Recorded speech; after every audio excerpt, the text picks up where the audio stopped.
Pada kesempatan kali ini saya akan membahas tentang peristiwa G30S. Ada yang tahu? Ada yang tahu peristiwa itu? Tahu, Pak. Tapi sebelumnya kita harus tahu dulu apa yang terjadi ketika itu. Kalau menurut kalian deh, G30S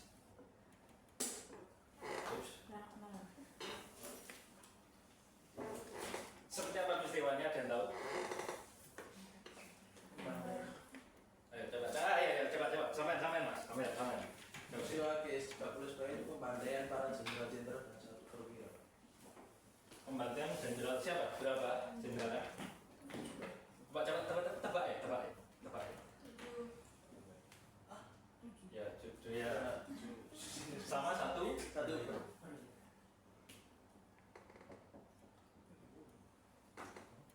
Jelas. G30S PKI ini adalah salah satu peristiwa di Indonesia yang disebabkan oleh konflik global internasional. Ada yang tahu konflik apa ketika itu? Konflik global internasional pada saat itu setelah Perang Dunia Kedua. Yaitu konflik Perang Dingin. Konflik ini adalah persaingan antara Uni Soviet dengan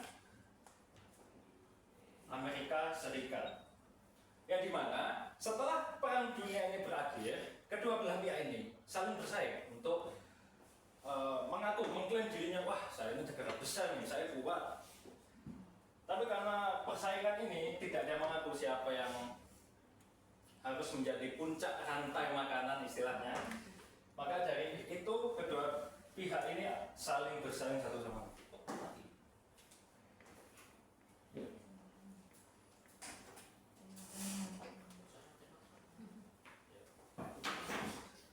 Nah terus persaingan ini juga terjadi di Indonesia tentunya. Apalagi Indonesia itu setelah kemerdekaan Indonesia itu memiliki ideologi yang sangat beragam sekali ya. Ada komunis, ada nasionalis, militerisme, monarkisme, republikan, Islamisme, terus ada yang Katolik juga. Terus budaya-budaya lokal ya, Jawa sentris gitu istilah Jawa besar. Jawanisme tadi.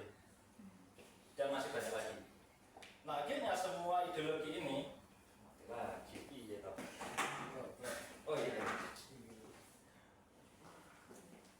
semua ideologi ini disatukan oleh sebuah ideologi yang disebut sebagai Pancasila. Jadi Pancasila ini pada zaman Soekarno terutama itu digunakan bukan sebagai ideologi tunggal, tapi sebagai titik hubung menghubungkan ideologi ini. Nah terus kita tahu juga pada pertemuan sebelumnya juga terjadi sebuah pemberontakan kan. Sebagai contoh pemberontakan PKI Madiun, terus juga pemberontakan PRRI Mestan.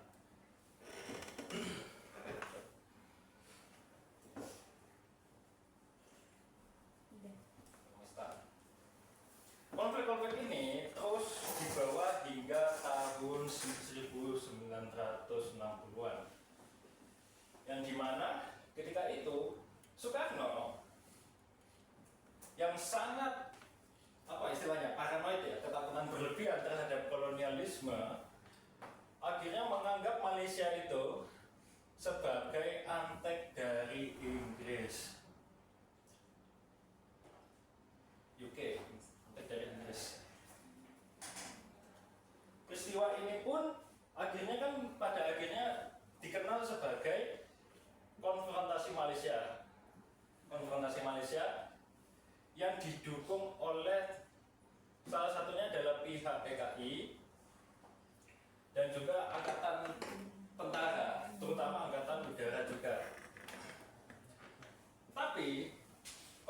tentu saja ditolak oleh Angkatan Darat yang merasa ya apa ya, mereka itu kan tidak bersama berperang dan menganggap Malaysia itu negara baru, dia bukan sebuah negara kolonial gitu. Nah, pada sepanjang zaman Orde Lama, pada zaman Soekarno yaitu sekitar 1959 sampai 65, akhirnya terdapat dua kekuatan besar ketika itu, yaitu Angkatan Darat dan juga PKI. Ini adalah kedua kekuatan utama Soekarno. Nah, menurut kalian, kenapa kedua kekuatan ini pada akhirnya menjadi dominan dan sangat dibutuhkan oleh Soekarno? Coba, menurut kalian deh. Jawabannya ngawur aja nggak masalah. Coba kamu Mas Matul, ngira-ngira aja. Gimana Mas? Kira-kira kenapa antara Angkatan Darat dan PKI itu menjadi basis kekuatan dari Presiden Soekarno? Mungkin dari saya sendiri Pak ya. Ya, enggak. Karena kan Soekarno pada saat itu ya Indonesia lebih tepatnya masih kayak Pak ya. Kan butuh pasukan, butuh ya bantuan. Beliau kan tidak bisa langsung sendiri berdiri gitu. Pasti butuh peran dari rakyat. Dan yang paling penting saat itu kan tentaranya dan PKI-nya. Tentara jelas menjadi basis kekuatan militer. Jelas sekali Mas. Kalau PKI jadi apa? Politiknya. Basis pendukungnya seperti itu ya. Pendukungnya. Sebagai basis pendukungnya.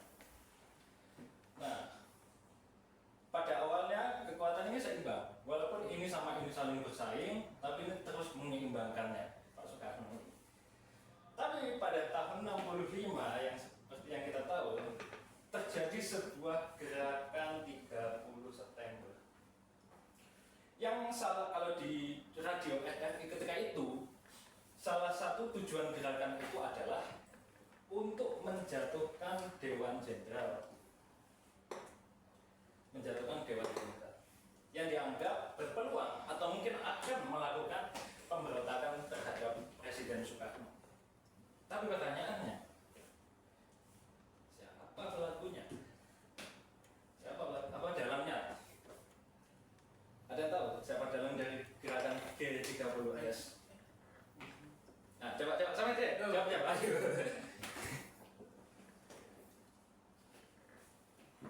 Ayo Mas Billy. Nama itu kok. DNID. Pelaku dari G30S adalah DNID. Tapi ini hanya satu teori saja. Karena faktanya gerakan G30S hingga saat ini masih diperdebatkan akan siapa yang menjadi dalang dari peristiwa itu. Santai Pak. Kalau menurut Bapak Nugroho Noto Susanto, memang gerakan G30S itu dipelopori oleh PKI itu sendiri. Lebih tepatnya adalah ya terutama DNID ya, DNID ini. Tapi masih ada pendapat kedua. Menurut John Rosa, dia kurang lebih sama menjelaskan bahwa PKI adalah yang mendalami peristiwa ini. Tapi lebih spesifik, tidak semua PKI. Kenapa tidak semua PKI? Karena pemimpin-pemimpin daerahnya itu justru tidak mengetahui gerakan ini. Tidak semua pemimpin malah mengetahui gerakan itu. Ada lagi pendapat yang selanjutnya, yaitu yang mengatakan bahwa justru G30S itu hanya konflik internal militer. Ini ada dua pendapat. Saya lupa. Pendapat pertama itu dari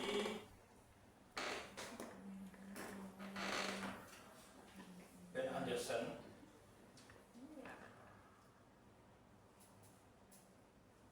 Jelek ya tulisannya. Iya Pak. Di komputer.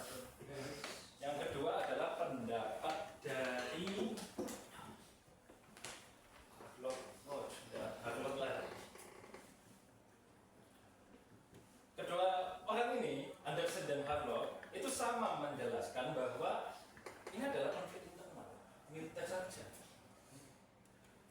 Tapi yang Anderson ini mengatakan bahwa konflik ini disebabkan oleh rasa iri dari seorang tentara di Jawa Tengah, Jateng ya, yang berasal dari divisi Diponegoro, yang divisi ini sebenarnya adalah seorang yang sangat tradisionalis. Dia sangat ingin melestarikan budaya lokal, merasa Jawa itu kekuasaan berada di Jawa Tengah. Tapi pihak Jakarta yang dalam tanda kutip kebarat-baratan itu dibenci oleh divisi ini. Akhirnya terjadilah G30S seperti yang kita tahu, yaitu bentuk penentangan dari divisi ini terhadap Jakarta. Nah, terus ada pendapat kedua, yaitu pendapat dari Harlot tadi kan seperti yang saya jelaskan. Pendapat dari Harlot. Nah, kalau menurut orang ini, justru ini konfliknya disebabkan oleh perbedaan ideologi. Perbedaan ideologi antara yang pro terhadap Presiden Soekarno sama yang anti terhadap Presiden Soekarno. Yang pro Presiden Soekarno ini contohnya adalah Jenderal Ahmad Yani. Makanya kan di salah satu peristiwa ini kan jadi korban G12. Nah terus jenderal yang anti Soekarno itu contohnya adalah Jenderal Aha Nasution.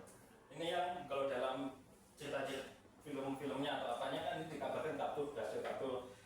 Nah, kalau menurut teori ini pihak lebih tepatnya jenderal yang anti Soekarno itu yang melancarkan serangan G12S. Terus yang mana yang benar?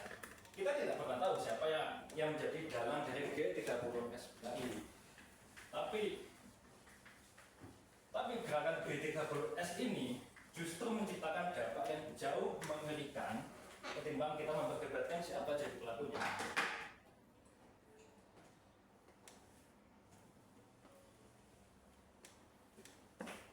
Kalau menurut kalian, kan begini, setelah Jenderal Soeharto itu mengambil, Jenderal Soeharto itu mengambil atau mungkin lebih tepatnya mendapat surat super semat dari Soekarno untuk mengamankan kondisi. Salah satu hal yang dilakukan Bapak Soeharto ketika itu adalah melakukan pembersihan terhadap terhadap orang yang dituduh sebagai PKI. Nah, menurut kalian pembersihan ini bermakna apa? Apakah jumlahnya sedikit atau cuma pembersihan orang-orang tertentu aja, atau sampai terjadi sebuah hal yang paling mengerikan, atau mungkin istilah sebagian para sejarawan itu adalah sebuah pembantaian. Menurut kalian gimana? Coba ada yang bisa jawab? Coba Mas Yusri coba. Menarik, wajah-wajahnya menarik kan? Kalau di buku yang saya baca itu korban tahun 65 itu ada sumber yang mengatakan sampai 100.000, bahkan ada yang sampai 500.000. Dan itu kalau di buku tersebut yang mengikuti aliran sejarah baru, sejarah Indonesia baru atau apa namanya, itu mengatakan bahwa tahun 65 itu adalah apa tadi? Pembantaian. Terjadi sebuah pembantaian.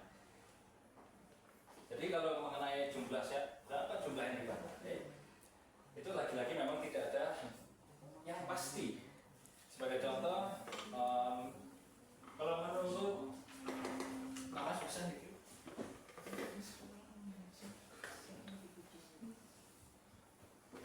Kalau menurut Ulf Sundhausen, kalau dalam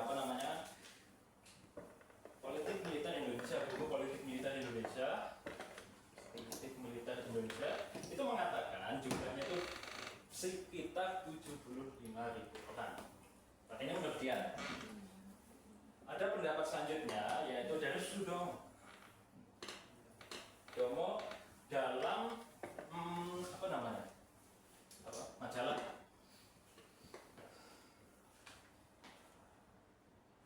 majalah Newsweek pada tahun 1977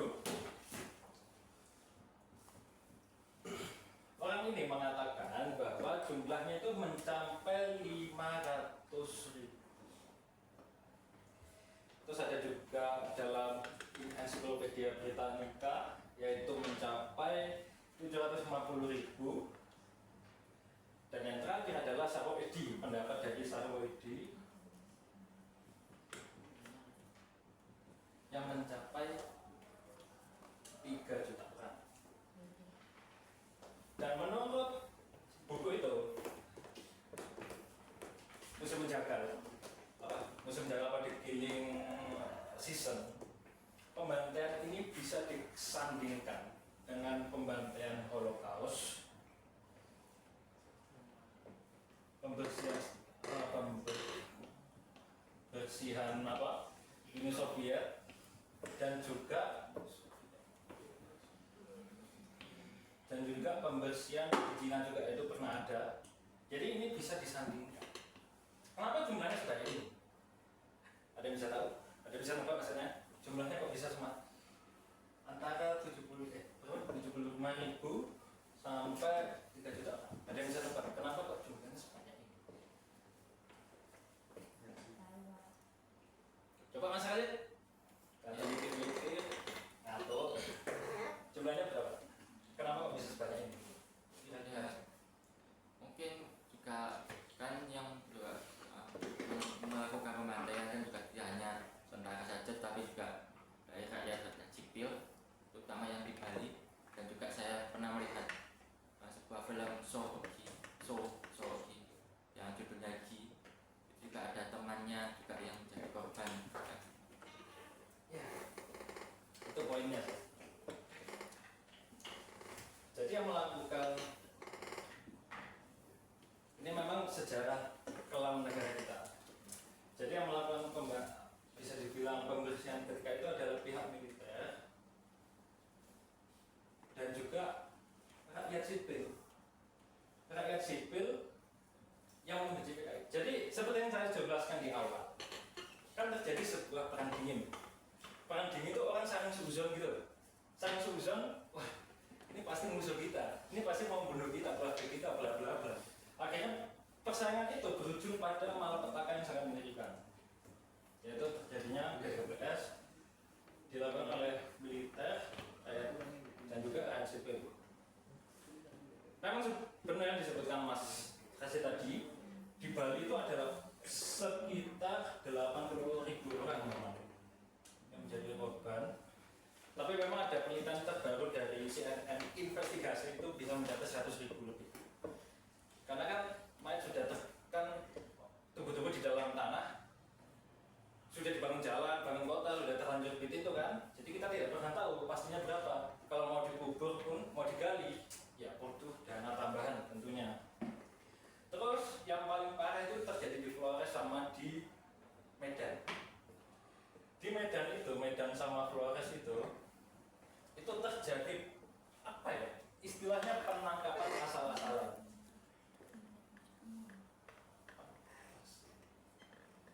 Penangkapan asal-asalan ini juga salah satunya dimotivasi oleh kebencian. Jadi kayak misalnya tetangga Anda gitu kan, misalnya Anda gelut sama tetangga Anda bermusuhan gitu, terus Anda bilang itu PKI, kemungkinan Anda ditangkap. Salah satunya seperti itu. Nah terus kalau di Jawa Timur itu disebabkan oleh motif kebencian. Jadi perlu ditekankan bahwa Jawa Timur itu, Jawa Tengah, perlu ditekankan bahwa di Jawa Tengah itu PKI dan Islam, NU terutama itu sering bersaing. Jadi ini saling mengganggu ini terus saja sampai ini puncak dari masalah tersebut. Seperti itu. Kalau menurut kalian deh, penjelasannya nggak jelas ini, catatan saya maksudnya, apa yang seharusnya kita lakukan setelah melihat sejarah? Apa yang harus kita, mungkin harapan atau apa yang harus kita lakukan? Coba Mas Jaka, apa maksudnya? Harapan dari saya itu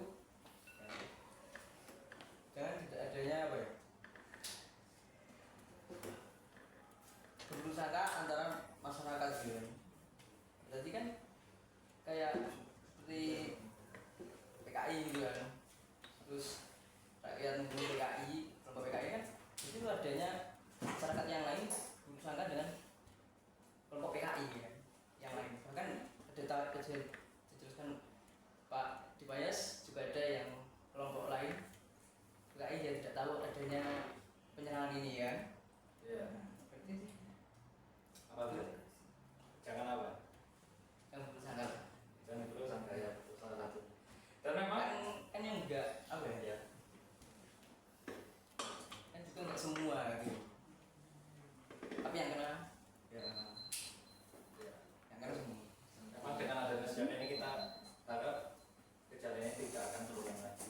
Siapa pelakunya itu tidak penting, karena pada akhirnya korbannya adalah orang-orang biasa, orang yang tidak bersalah. Oke, mungkin itu sekian hari ini. Jadi ya saya harap besok kalian nggak kenapa-napa ya, ketemu saya lagi. Ya udah ya. Assalamualaikum warahmatullahi wabarakatuh.